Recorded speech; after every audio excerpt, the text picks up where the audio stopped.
চুল কাটতে যাচ্ছে আত্রুল। হ্যাঁ, আজ ন্যাড়া করে দেওয়া হবে আত্রুলকে।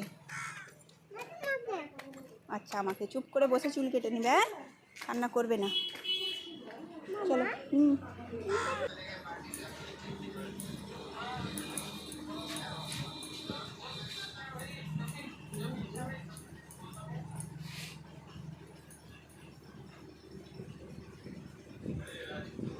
বস আব্বু চুপ করে।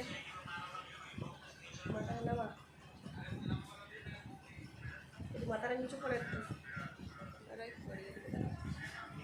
ঘাটে নামাও, নামাও।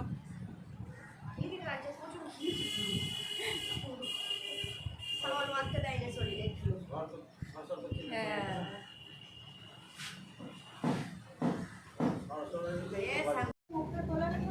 মুখে কি দিয়ে আছে তবে চুপ করে আছে।